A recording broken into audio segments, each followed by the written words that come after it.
Your Excellencies, ladies and gentlemen, I have the privilege to introduce our next panel and ask our panelists to come up on stage, please. I'm representing the German Konrad Adenauer Foundation, a political foundation active since more than 50 years in India. The Asian century is going into its third decade. The American century, as it was called, seems to be over. So Europe was traditionally oriented transatlantic. Now the question is, where is Europe heading to in the Asian century? And our panel will look into this question. And of course, for answering that one, we have Europeans here, not from other places. And Europe is not limited to the European Union. So it's first Mr. Peter Szijjártó. He's the current Minister of Foreign Affairs of Hungary. Teresa Fallon, she's the founder and director of the Center for Russia, Europe, and Asia Studies, and also a member of the Council for Security Cooperation in the Asia-Pacific.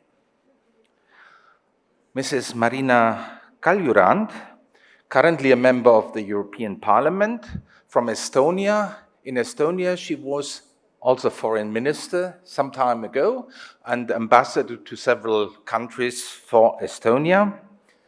We have General Claudio Graziano, and he is the chairman of the European Union Military Committee.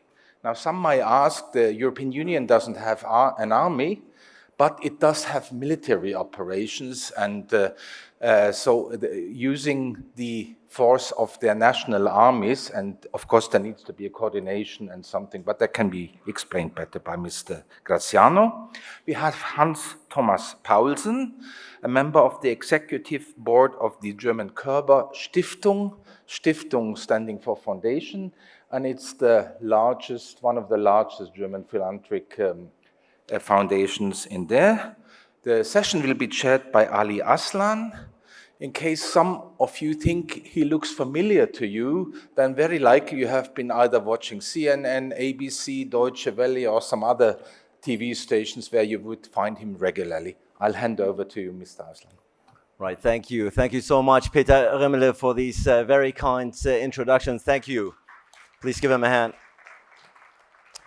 And indeed, ladies and gentlemen, the future of Europe, of course, is the topic on hand. Samir Saran said it, a very important topic, yet I think a few years back, perhaps, the future of Europe would have been scheduled on the very first day of a conference. Now it's being bumped on the last day, perhaps reflective of what is to come for this particular subject matter. And indeed, let's start right away, Minister.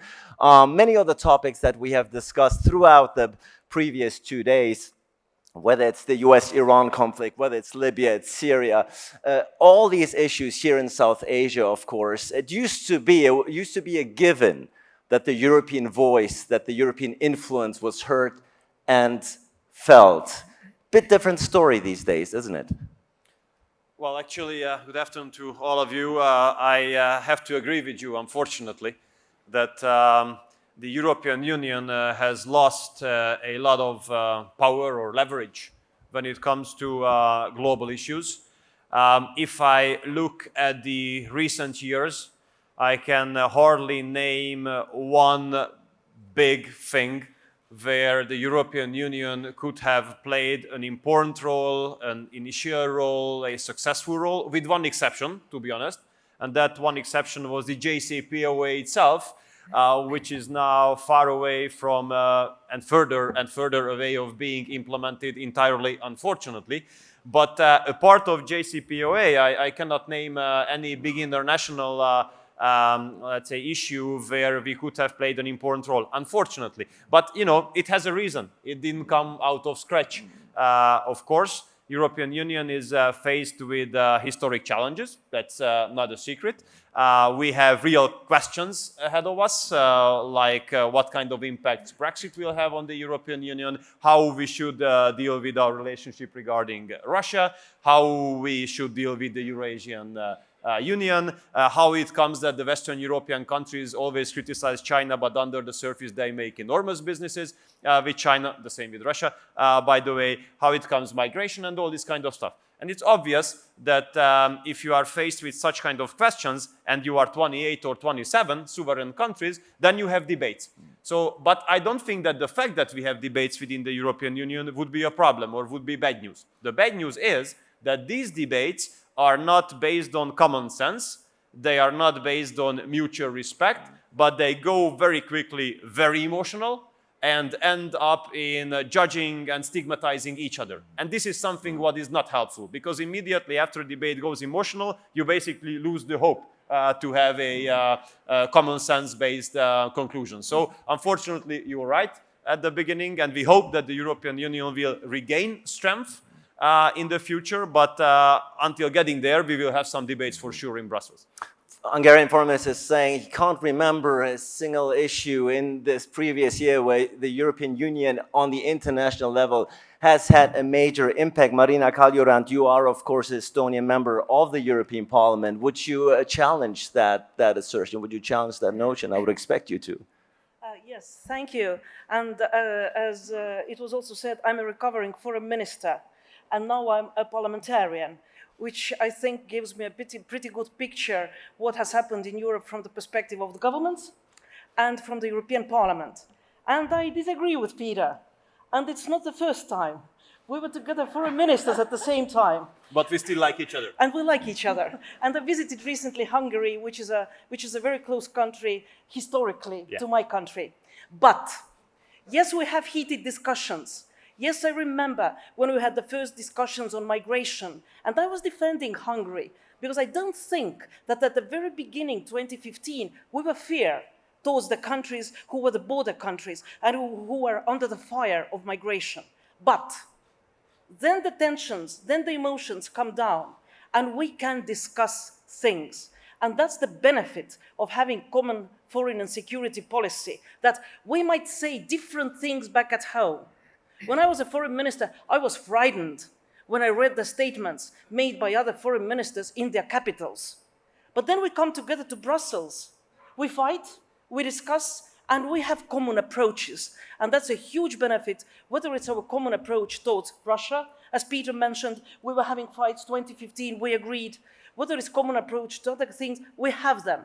But I agree also with Peter that in today's foreign politics and in today's foreign policy reality, Europe has to be more active. So I also see our panel as a warm-up panel to High Representative, who will be speaking tonight and who will talk about his ideas of foreign policy for the incoming term of the European Parliament and European Commission. Teresa Fallon, of course, this panel takes place in New Delhi in India, a country that, if you will, is the exact opposite as far as attitude is concerned. Europe is very much in the self-pity mode, very much saying we haven't really done enough in previous years, our voice is not being felt, we need to be more active. India, a very self-confident country in that particular regard, trying to find an assertive place in history. Now, you are, of course, European yourself. You are in the midst of things. About the things that we've discussed, about Europe's influence, waning influence, is that something that you would concur? Okay, first of all, I just want to say thank you to the organizers and a special shout out to Anushka Shah and Pushan Das for their help in getting me here, and Samir Saran, wonderful. And your wonderful, enthusiastic team. I think it's brilliant that you host this every year and all of these world leaders and academics can get together and exchange views. Your question, and people always wonder where you sit on these issues. So just in a thumbnail sketch, my father's Irish, my mother's American, my husband's Italian. My kids grew up in Russia and China, and we live in Belgium for half my life. So you could be on any panel, really. So now you can decide which box you want to stick me in. I think the EU is really in crisis. I think that this beautiful idea of postmodern, and it's a wonderful institution. I think it's brilliant, and I support it. But what happens in a great power rivalry age? I think they've lost their balance. They're not really sure what they're supposed to be doing. And so they have to leave the postmodern garden and face these kind of tough realities. And how will EU, how will Europe institutions perform? And in preparation, I started thinking about like transatlantic relations. Well, I call it like an uncomfortable throuple. To paraphrase Princess Diana, there were 3 people in this marriage, and it's a little bit uncomfortable. And so, how does Europe fit in? Because in the past, when they were unhappy with the US, they would kind of turn towards China and use that as a way to balance. And that's not really working for them now. So they're really not sure where they should go. And this idea of hard power is something very difficult for them. I'm sure he'll comment about that. So I'll just talk about 3 points. Trade is a huge issue for Europe, and that's one of their strengths, but they're used to looking at the world through a trade lens. What's that? Okay, and there's a temptation. Now we just saw the signing of the US-China agreement. It's stage 1, phase 1, but what does that mean for Europe? Europe in the initial stages was very concerned about this and tried to arbitrage between the US and China. The other major issue right now is technology. What will happen with 5G? We're seeing this kind of Europe is a battlefield on this issue. And Boris Johnson just recently announced that it looks like the UK will go that way. So that has significant impact on Five Eyes and technology sharing and information and intelligence sharing. So what will that mean in the long run? And my 4th T is topography. I mean, we're talking about the Indo-Pacific, but at the same time, Europe is kind of falling asleep to even closer challenges, for example, in the Mediterranean. China's investments in the region, in ports, have really changed the topography. So I think that it's difficult to get them to even think in the Indo-Pacific, but right now, even in their own neighborhood. Plus the Arctic, with China's and Russia's interest there, brings these challenges even closer to Europe. So they really do need to get their act together. And lastly, I would just like to mention, we have the post-modern world, but what will that mean as Europe transitions? Will it be a post-values Europe? We saw at the height of the Hong Kong protests, increased tensions in the South China Sea. And, we know what's going on in Xinjiang. So Angela Merkel and President Macron went to Beijing to sign deals. So I think that this is a different Europe than we've seen in the past, and I really hope that they will maintain their values, not just their pocketbook.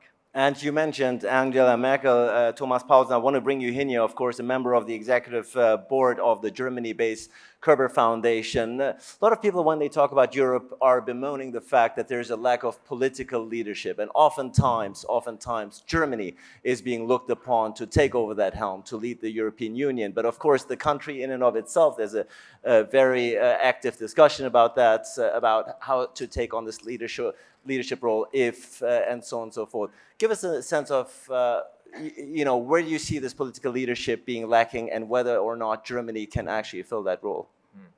Well, I think there's definitely a leadership issue when it comes to the European Union, because one country is not able to lead the European Union. So at least it takes Germany and France together to make anything happen.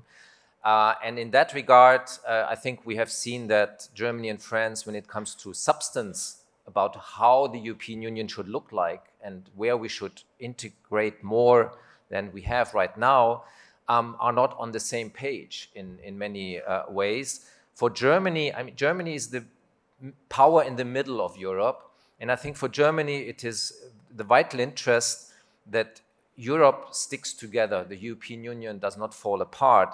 So Germany looks to the east, to the west, to the south, to the north. And I think there's also in the decision makers, they feel a high responsibility to keep the club together. And I think this is one of the reasons why Germany did not follow Macron's proposals, because the French vision of developing Europe further is more looking at a core Europe, which integrates more and works more closely together.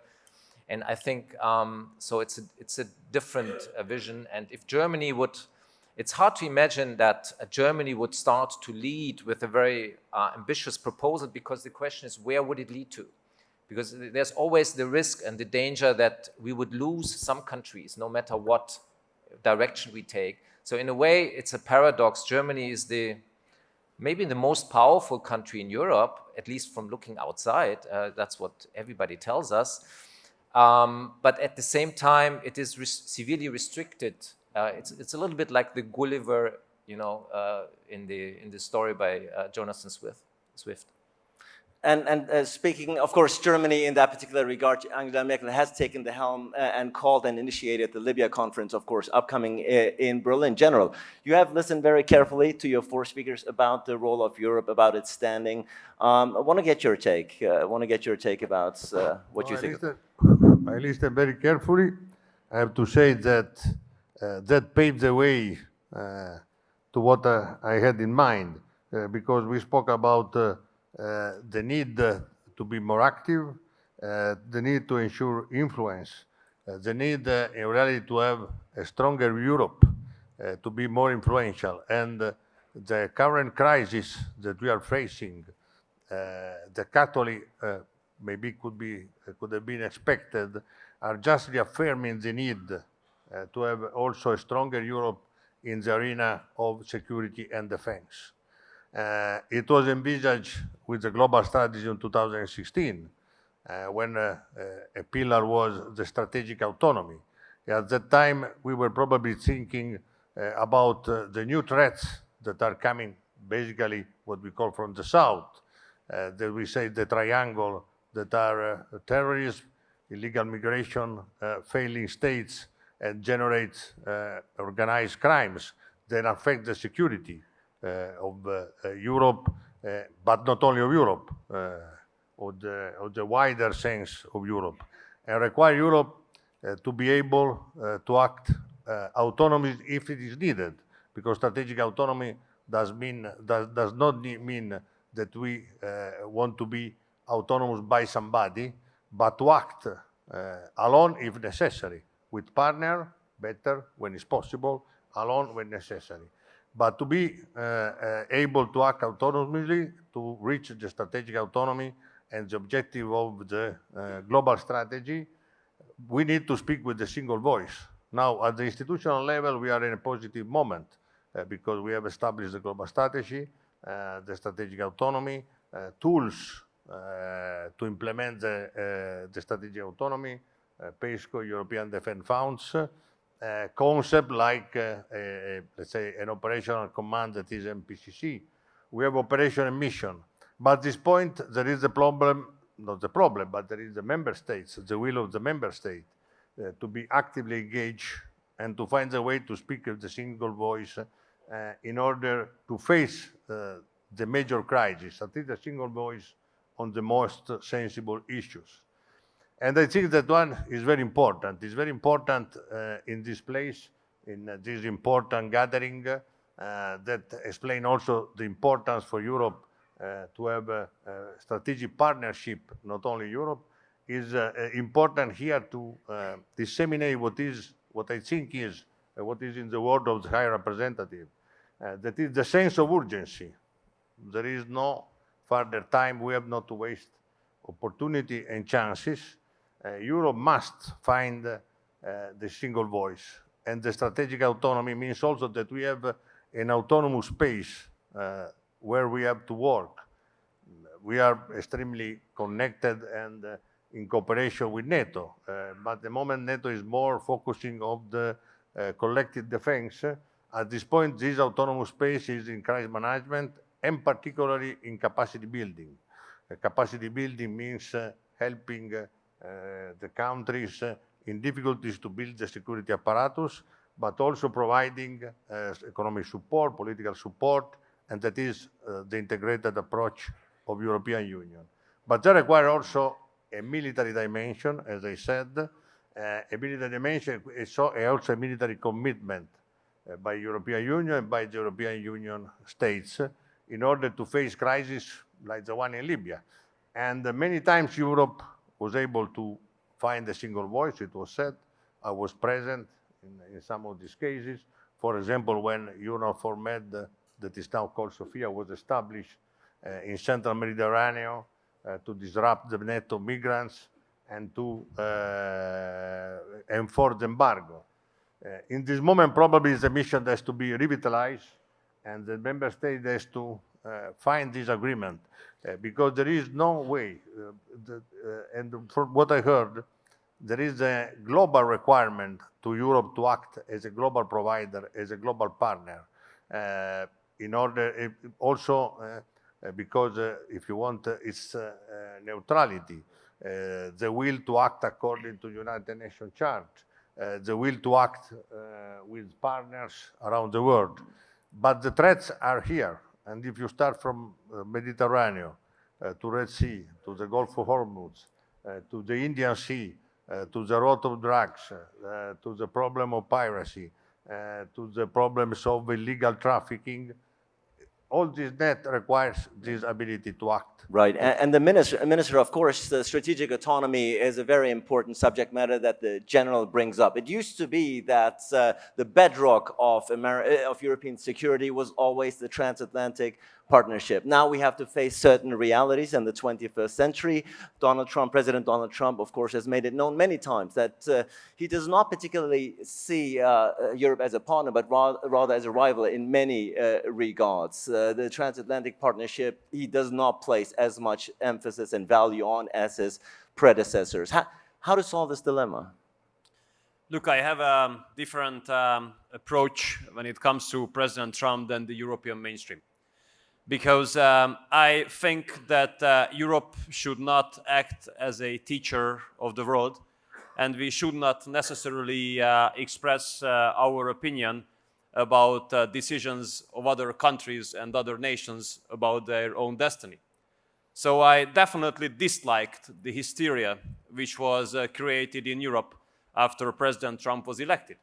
Even the foreign ministers, I don't know whether you were around at that time, the foreign ministers were gathered for an extraordinary meeting after the American election. There were two of us not to show up, Boris Johnson and myself, because I said, why should I go? I mean, what do I have to do with the decision of the American people? We have only one duty regarding that, respect it.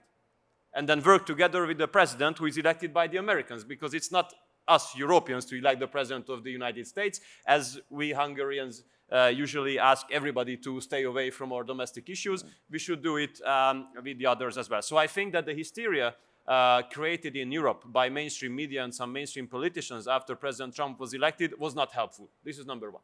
Number two, when President Trump speaks about his expectations towards the European allies to increase defense spending, for example, to contribute more to the success of the alliance, I think that is legitimate. I mean, all of us have undertaken the obligations in Wales that until 2024 we will increase our defense spending. And we are not at 2% either yet, but we have a plan how to get there. So I think it's legitimate from his perspective when he asks us to contribute, and we are really in favor of the European defense cooperation and European defense efforts to be enhanced. And I really do believe that, that this transatlantic bond has a real significance from the perspective of the future of the European Union. But in the meantime, I have to add that I really do believe that we Europeans have to be able to build a realistic or rational or common sense-based relationship to the East as well, because I'm representing a small Central European country. And we have learned the lesson of history very clearly, that whenever there was a conflict between East and West, we Central Europeans always lost. Regardless what time the conflict took place, regardless who were the stakeholders, regardless what was the reason, we Central Europeans always lost. So whenever we argue in favor of a rational, common respect or common sense-based East to West dialogue, this is not because of these stupid accusations we got in European media that would be spies of Putin and spies of the Russians, whatever. No, this is our national security interest, that East and West can be engaged in a rational dialogue. Of course, now preconditions are not entirely given, unfortunately. We small Central European countries definitely not going to be the game changers, but we argue in favor of this dialogue very, let's say, inspiredly, because this is our national security interest. But I really do believe that the US-EU relations remain key, and we have to do our best For example, by our Western European friends not necessarily commenting on all moves of the next month presidential election campaign in the United States. Now, you talked about hysteria on the part of some of the European countries, or media as you call it, but there are some concrete steps. I mean, the US president is supporting Brexit. He is undermining NATO by calling it obsolete. I mean, these are things that is undermining the European Union. No, be fair. In alliance that you are part of, Minister. He didn't say NATO is obsolete, so this is a big mistake of European media. He didn't say that. That was a hysteria. He said NATO is obsolete in the sense that it should have been much more engaged in the anti-terror fight. So don't only quote the first part of the sentence, but quote the whole sentence, because if we make half quotations, we can create such kind of problems that we have in the EU-US relationship currently. Marina Kalyoran, I know you want to chime in here. Yes. Sorry to interrupt. Sorry. Peter was speaking from the perspective of a Central European country. Yeah? Let's move more to the east. Estonia is on the eastern border of EU and NATO. But coming to the policy of President Trump, there is no question that transatlantic relations are the cornerstone of European security, of European defense, foreign policy, trade, human contacts, everything. We are natural partners, and nothing will change that. But at the same time, I think it's very natural that if a new president is being elected, and his during campaign said things differ a lot from what was before the US foreign policy, then foreign ministers get together, not to discuss the personality of President Trump, but how the future of EU relations and US should look like. I find it very normal. I wasn't at that meeting, but if I were invited, I would have gone. Now relations with Russia. We have a dialogue. We have a dialogue. We are talking to each other. And 2015, we agreed within the EU on 5 principles of engaging with Russia, which means that we discuss questions that are important to both of us. We address also difficult questions. We are fair in giving objective picture of each other. We support civil society and students' exchanges. These are the principles we agreed 2015. We're sitting here close to each other, but our policies, bilateral policies to Russia, are very different. Prime Minister Orban is a close friend of President Putin. No, I can't say, not. Okay, but they're visiting each other, they're talking each other. Once a year. Mrs. Merkel is friend of President Putin as well, because she meets more Putin than Peter, let me finish. No. But don't accuse. I listened to you when you were speaking. Prime Minister Orban criticizes sanctions. He has political views that differ a lot from the political views of my country. And I've been a Estonian ambassador to Russia. I think that I know that country pretty well. But it doesn't mean that on the EU level we can't agree. And I'm really proud of that. I'm proud that we were able to introduce sanctions after the violation of international law, occupation of Crimea. And I'm proud that Hungary also agreed to do that. Yesterday I was listening to Foreign Minister, or should I say former Foreign Minister Lavrov. I agreed to everything he said. He mentioned international law 6 times. And his country is occupying Crimea. He mentioned non-violation of the UN Charter, territorial integrity. And his troops are in Georgia and other countries. So, what's the problem? The problem is that we say that we stick to the same values, but our behavior is different. So in words, we say one thing, in actions, we act differently. So let's evaluate each other, not on the words, but on the actions. Teresa Fallon, you have done extensive work, please.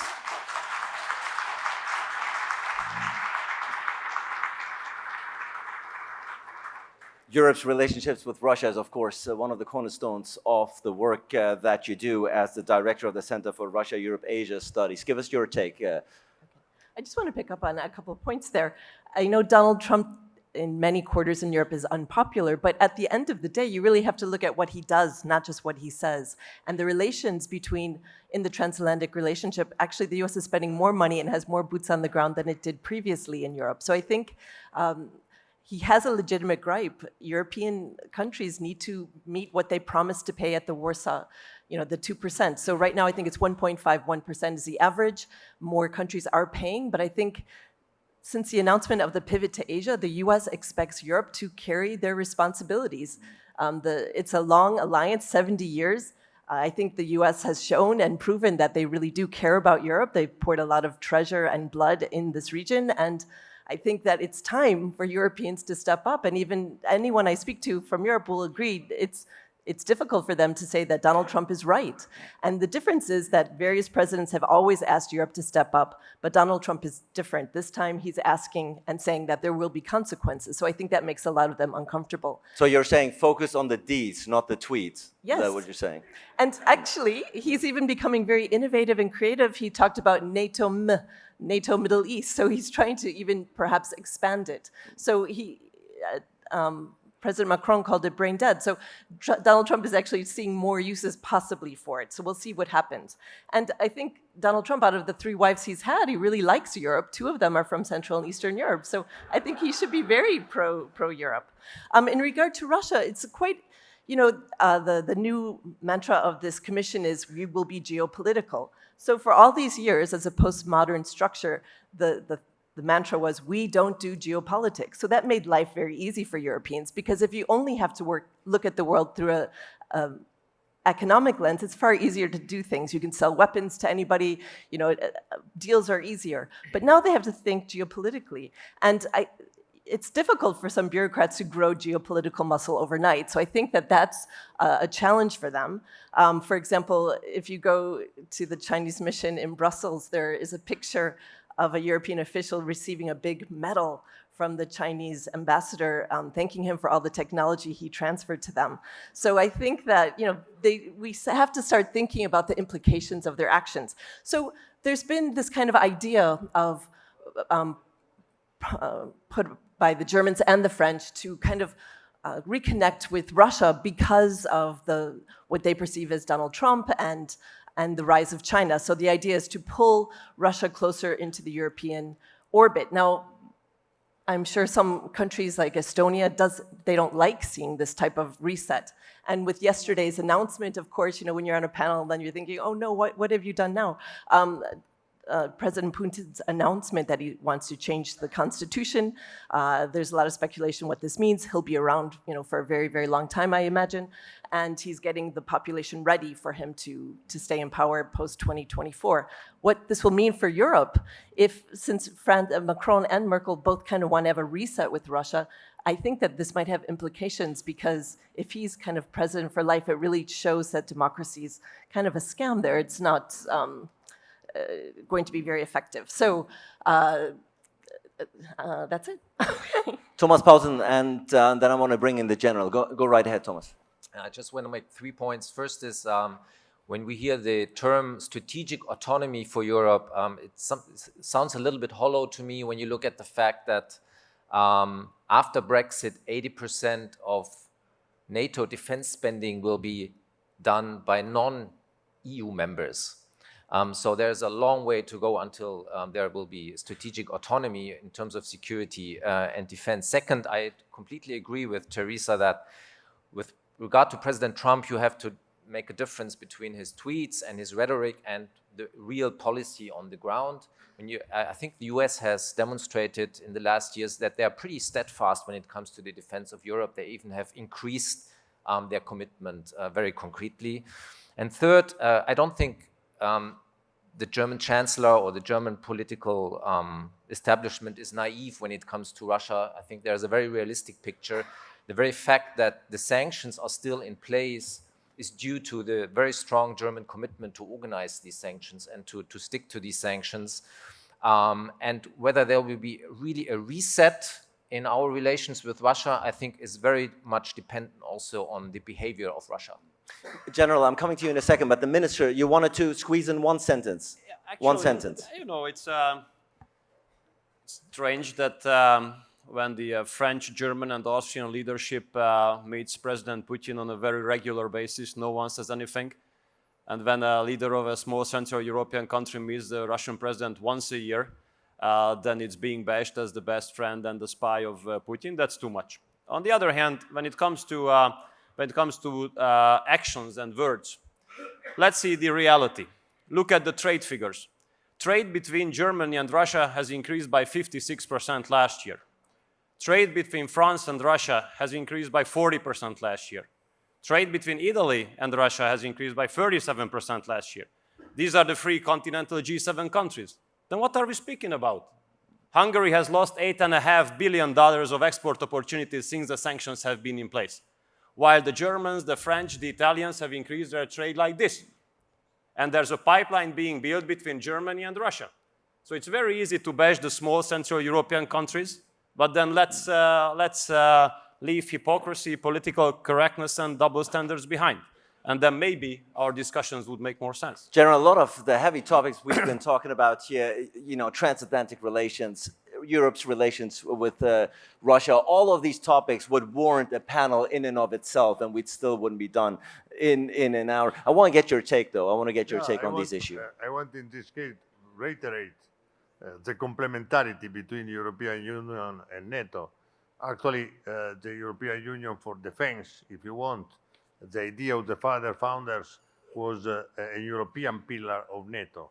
So to have Europe to participate more in defense spending, to be more effective, and to participate more. So it's a long-standing demand from United States, from European Union. And we say when we speak about strategic autonomy, of course, we are not speaking about the ability to do everything, because we acknowledge the cooperation with NATO. NATO will remain the strongest military organization in charge of military security of Europe. We are speaking about missions that may be. NATO is not willing or in condition, political condition, to run for the future. And the need that is very clear from the discussion that I appreciate without entering in any absolutely opinion is very important.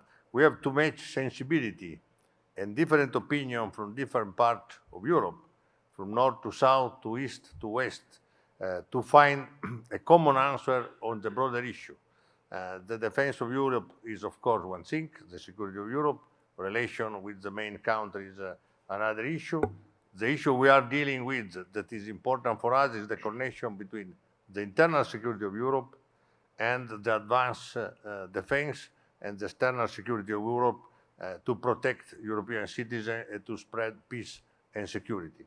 And that requires to look to some places. Now, in this moment, Europe is acting more in Africa. It was said recently by the High Representative, and I couldn't agree more, that the crisis in Libya is connected, strictly interlinked with the crisis in Sahel. All these crises are connected with the new positioning or new actor. The Russia is there. It's an hybrid. There are hybrid threats in these areas. There are deployment of new reality in Mediterranean, and the situation in Mediterranean can change, affecting all Europe. In this case, Europe must do something. Probably something should have been done before, but it's never late. It was never late in the history to react against something wrong.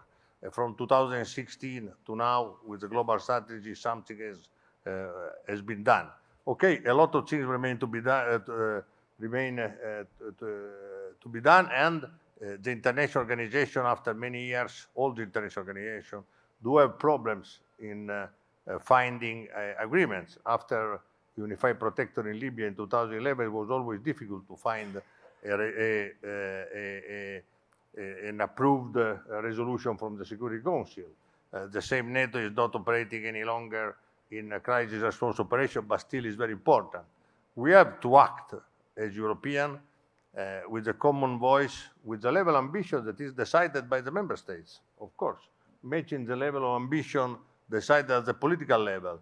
But there is no alternative, because the alternative is the failure of European Union, is the failure of European Union security and defense. And that is a no way. A no way. We have to increase also the cooperation with NATO, removing some obstacle, but there is the will, there are the possibility.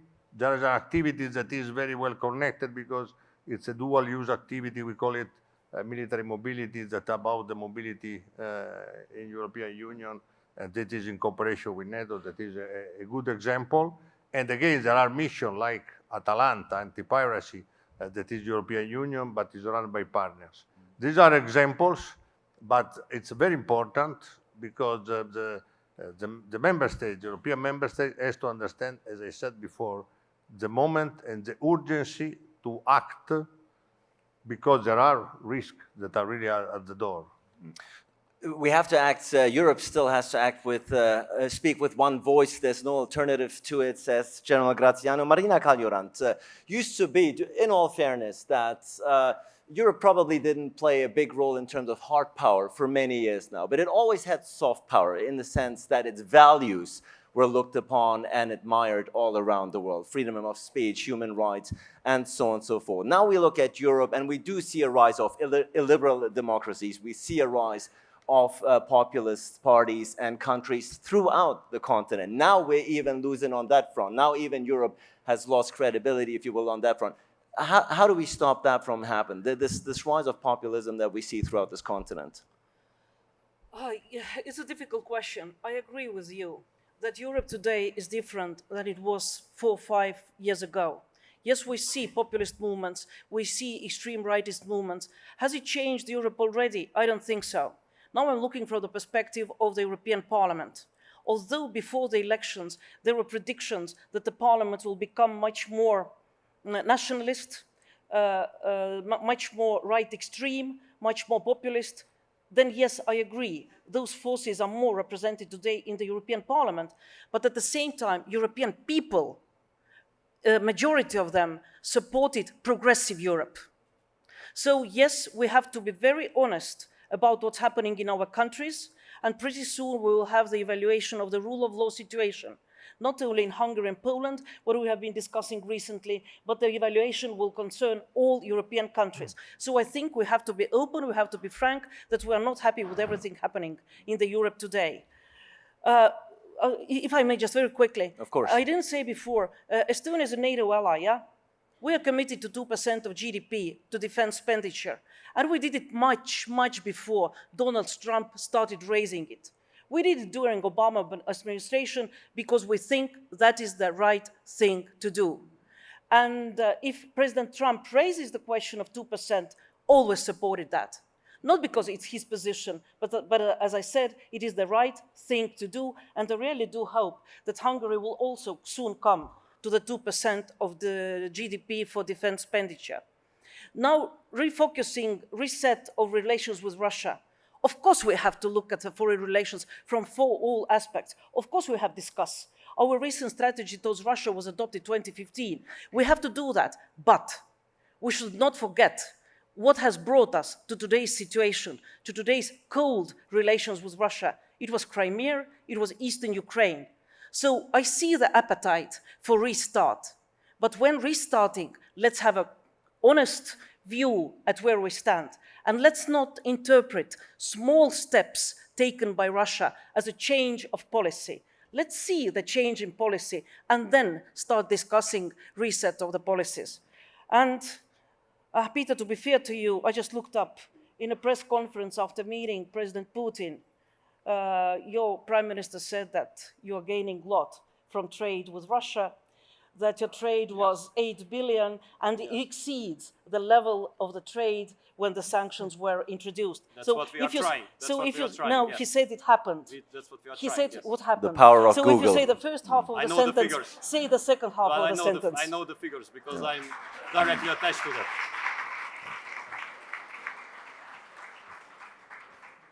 Well, we have about 12 minutes left here in this gauging panel. I do want to, before we put everyone here in a state of depression about Europe and its future, I do want to raise the level, because at the end of the day, I think the situation might not be as grim as we Europeans sometimes make it out to be ourselves, Minister.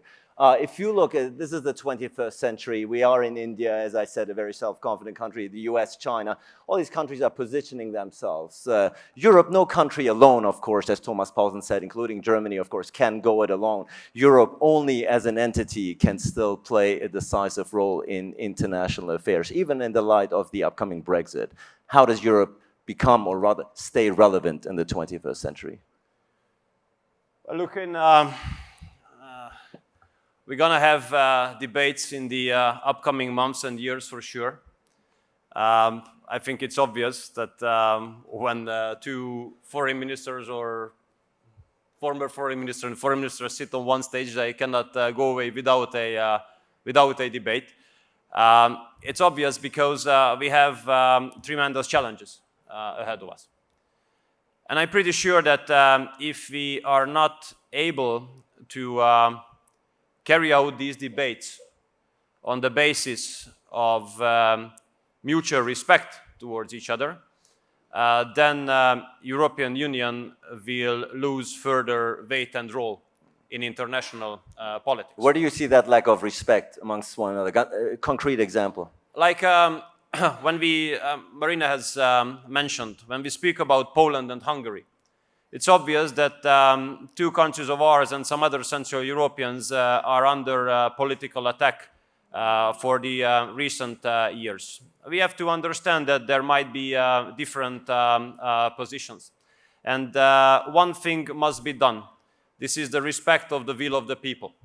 I understand that one would like the outcome of elections in another country, one would not like. But one thing must not be portrayed as if fulfilling the will of the people would be anti-democratic. So, for example, in our case, we enjoy a two-thirds majority in our parliament. And this is portrayed many times in Europe as if it was dangerous or as if it gives opportunity to misuse power. But the thing is that we have not won it on lottery.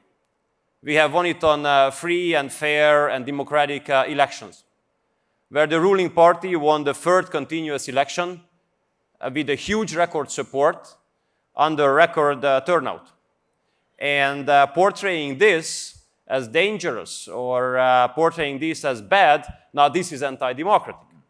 So considering nations as not being mature enough to make their own decisions about their own future, I don't think such kind of debates would lead anywhere. Look, in our case, you know, we have been under Article 7 procedure now together with the Polish.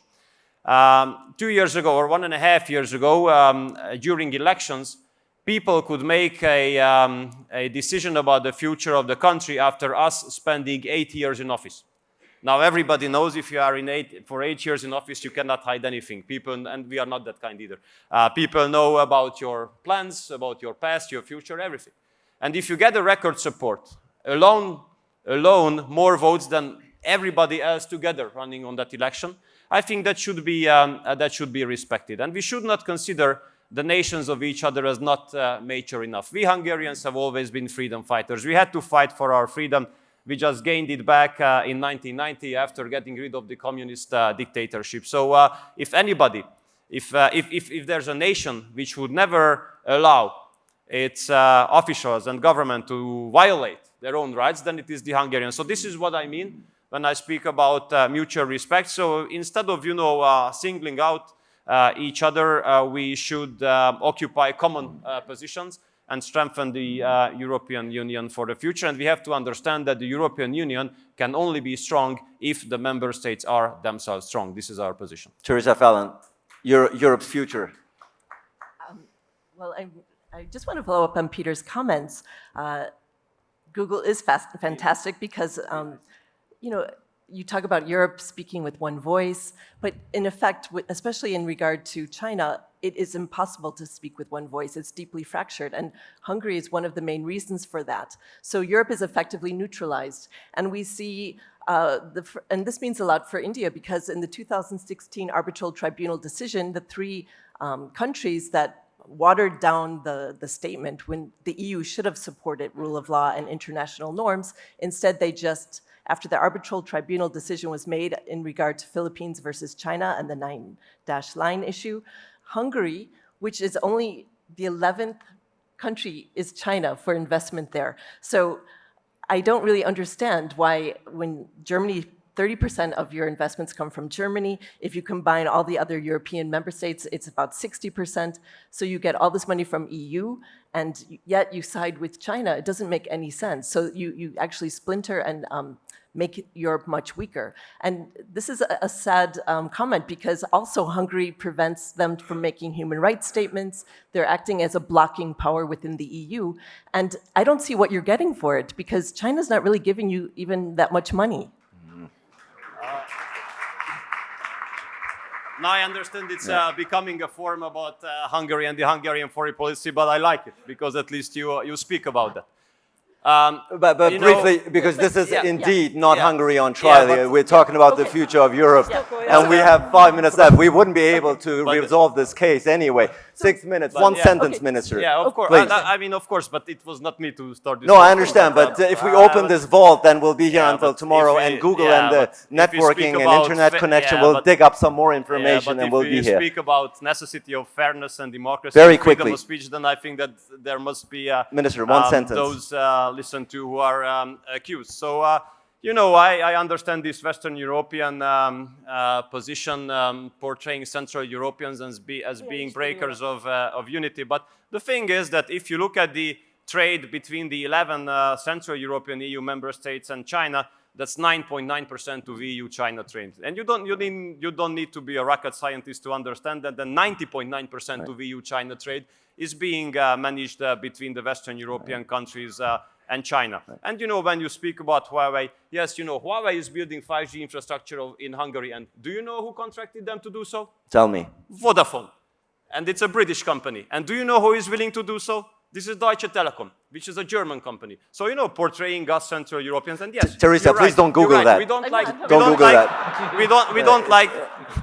We don't like those common positions, those common statements of the European Union, through which European Union thinks that should comment all internal developments of all other countries. Now, so this hypocrisy is something that we will never. Now, my attempt to end on a positive note here is failing, clearly. 4 minutes. I'm ready. General, I'm coming to you. You're going to get the last word. General, let's try this again. The future of Europe, trying to end on a positive, uplifting note. Nothing about Hungary, please. Just go. I have never come to any country because I have a double role. One is the chairman of the 28 CHOD, so I'm the spokesperson of all the 28 CHOD, and the other is the principal military advisor to the High Representative. There you go. So I am the servant of the member state. I just try to disseminate within the member state the need to find this common voice on security and defense, and the fact that the future of Europe, or the future of Europe in the 21st century is strictly linked to the security of Europe, to the defense of Europe, and to the development of a security and defense dimension. There is a vacuum, and this vacuum has to be filled. There is the importance that the European Union can play. Even after the Brexit, I think Europe will remain the second spender in military. Today is 210 billion euro. In the future, it will remain a huge amount of money. We can optimize the expenditure, increasing, of course, the request for what is good for that is good for European Union. So the increase in spending is also in the European Union. But to understand that places that are very connected to Europe in the south cannot walk by themselves, and they need the help. And this help can only come by European Union and by partners and by cooperation that we can develop with the common will. And we have to remain positive on this, try to find what is more unifying us than separating, because at the end of the day are things that are affecting everybody, and we have to master this situation. Thomas Paulsen, the future of Europe. Well, the new president of the Commission has talked about a geopolitical commission. I think this is a very ambitious vision, but definitely Europe will remain a force to reckon with when it comes to trade, investment, regulation, also topics like climate change. And let's think about our relations with India, because we are here. India, I think, ranks number 9 as a trading partner for the European Union, lagging far behind the US and China, and vice versa. The EU is the most important trading partner for India. So I think, for example, it would be a good idea after Brexit to restart the talks about an FTA, which were suspended in 2013, I think.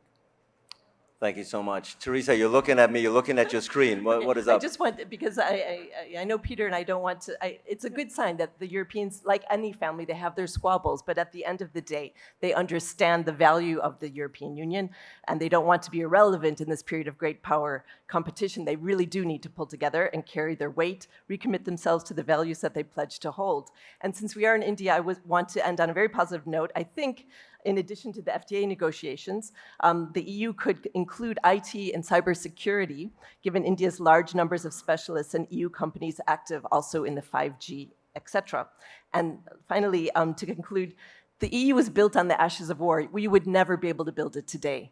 And to paraphrase Dag Hammarskjöld, it has been said that the European Union was not created in order to bring us to heaven, but in order to save us from hell. And finally, Mahatma Gandhi said, happiness is when what you think, what you say, and what you do are in harmony. Thanks. Marina Kaljurand, you're going to get the last words here on this panel on the future of Europe. Go right ahead. No word about Hungary. I really want to conclude on a positive note. Maybe 3 main points. First, I agree that we had several crises during the recent years. But I would argue that they made us stronger. Second, we have tools in our hands. When we talk about foreign policy, being it trade, development cooperation, we have them. And third, I was in the European Parliament during the hearings of the commissioners. Those of you who followed, they were a lot of fun, but they were also very substantive, they were interesting, and I saw the new commission with ambitions, looking into the future. I listened very carefully to High Representative Borrell, who said that we need new strategy towards Africa, we need new political relations with Asia, and so on. He'll talk today in the afternoon. So I do see the ambition and the willingness of Europe to be stronger, to be more active on international arena. And I liked very much what Minister Jaishankar said yesterday, that India is underperforming with the EU. Minister, if you happen to hear, it takes 2 to tango. We are also underperforming, but we promise to do better dancing during the next 5 years. And he also said about small states, and it was music to my ears, because Estonia and India, we have the same number of population. The numbers are 1.3, just the zeros are different. Just a few zeros missing. Now, between Atlantic and Pacific, ladies and gentlemen, the future of Europe. I think, particularly for those non-Europeans, I think you've gotten a very engaging, honest glimpse of the realities of Europe these days, about the differences and perhaps also about its perspectives regarding its future, because whether it might be reflective in realities or not, I think one thing became clear: Europe's voice is still needed out there. Minister Ciarto, Teresa Fallon, Marina Kaljurand, General Graziano, and Thomas Paulsen, thank you so much. This is your applause. Thank you.